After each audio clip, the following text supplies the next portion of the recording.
Listo, volvemos con el abogado Dante Ponce de León, representante de la Defensoría del Pueblo. Si una elección en general es un desafío en medio de una pandemia, ha habido tanto debate sobre eso, tanto esfuerzo de los organismos electorales para poder llevarla en la mayor normalidad posible, pues cómo es además para las personas que sufren algún tipo o tienen algún tipo de discapacidad. Estamos hablando de exactamente 356.007 electores que se enfrentan, como se enfrentan en la vida diaria, en realidad, a un déficit de facilidad, de infraestructura, a un, en realidad, incumplimiento de derechos que se ve expresado, como no, en una jornada electoral. Doctor Ponce de León, ¿qué tal? Buenas noches.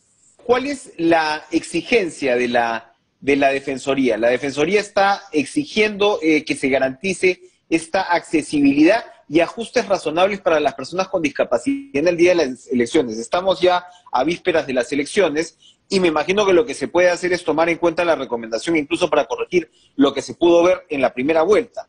¿De qué estamos hablando precisamente?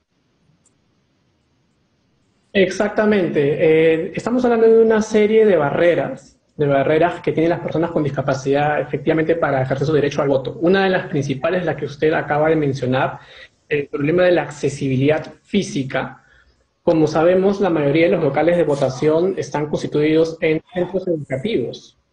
Lamentablemente, una supervisión que hizo la Defensoría en el año 2019 y que seguimos actualizando constantemente, la cifra que voy a dar, solo el 0.7% de los locales educativos supervisados por la Defensoría del Pueblo, cuando se hizo esta actuación en materia de educación inclusiva, solo el 0.7% eran locales accesibles para las personas con discapacidad. Esto quiere decir que la mayoría de personas, lo más probable es que va a tener evidentemente problemas, porque van a existir barreras para ingresar o ejercer su derecho al voto, ¿no? Por ejemplo, pueden haber locales de votación, colegios en concreto, que no tienen rampas y que tienen gradas. Entonces, evidentemente, una persona en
mujeres embarazadas, tuvo el distanciamiento físico, que no había gradas, rampas, lo que acabo de mencionar, porque hay desniveles justamente para desplazarse en silla de ruedas o una discapacidad temporal, como puede significar usar una muleta por un accidente que se ha tenido. Entonces, sí han habido problemas y, repito, el 0.7% es que casi prácticamente el universo, la totalidad de los locales educativos no son accesibles. Si no se han tomado medidas, vamos a seguir encontrando graves problemas.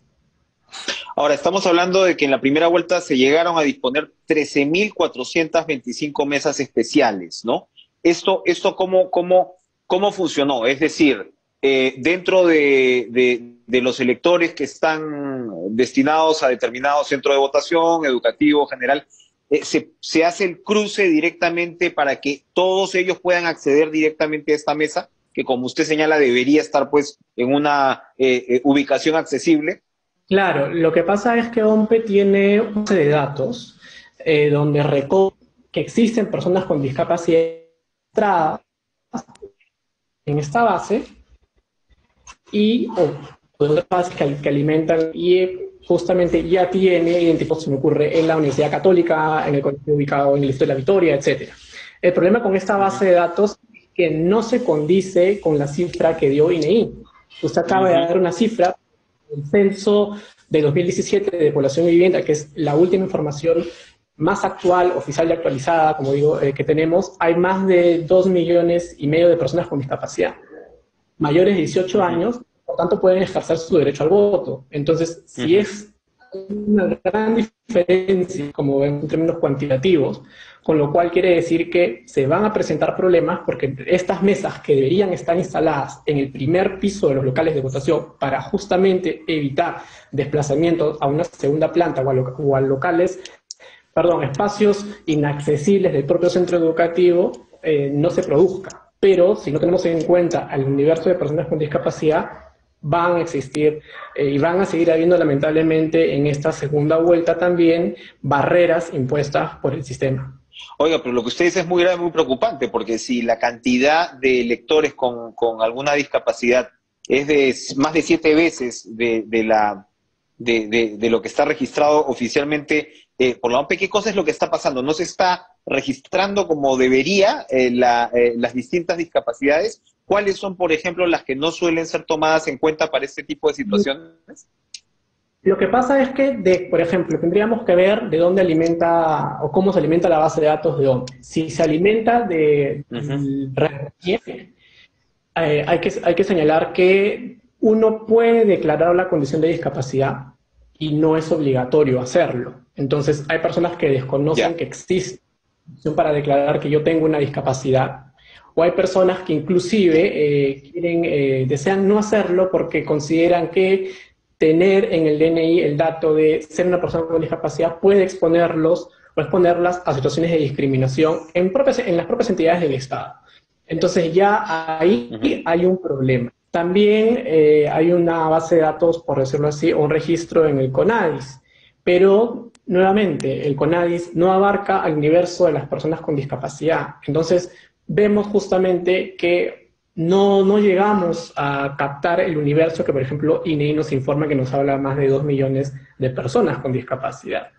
Entonces, hay el Estado no articulado, justamente no unido esfuerzo para en los años justamente lograr llegar a todo este colectivo y evitar problemas, en este caso, de ejercicio del derecho al voto, porque van a haber barreras en la accesibilidad en este caso.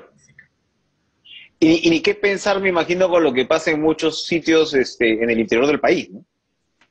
Exacto, y por ejemplo, inclusive en años anteriores se exigía un certificado de discapacidad, pero este certificado de discapacidad lo emitían médicos certificadores, y médicos certificadores para esta condición hay pocos. Y justamente lo que usted dice, en provincia mucho menos. Entonces, ¿cómo puede exigirle esta certificación a una persona cuando los médicos certificadores eran cuantitativamente escasos y si salías de Lima era más complicado acceder a esta certificación? Entonces hay un desafío enorme, pero que desde la Defensoría venimos reiterando una y otra vez, porque esto no es nuevo. Es una elección, hablamos de elecciones pasadas de 5 años atrás. Repito, las deficiencias no se han superado, y no solo deficiencias físicas, si me permite, puedo hablar también de deficiencias en la transmisión de la información. Cómo la información sea accesible para las personas con discapacidad, ¿verdad? La información de dónde voto, a qué hora voto, cómo mi voto es válido, etcétera. Si esto está emitido, por ejemplo, en medios visuales y tengo una discapacidad visual, si no puedo ver, entonces tendría que haber un audio para las personas con ese tipo de discapacidad. ¿Ok? Si no puedo ver, podría tener distintas formas. Bien, gracias Dante Ponce de León, representante de la Defensoría del Pueblo, por venir a compartir con nosotros estas preocupantes atingencias en realidad, porque si estamos hablando de que el derecho al voto es universal, pues nada, qué más valiosa la advertencia de que todas las personas, todas tienen que tener las condiciones ideales para poder emitir el mismo. Gracias otra vez por estar con nosotros,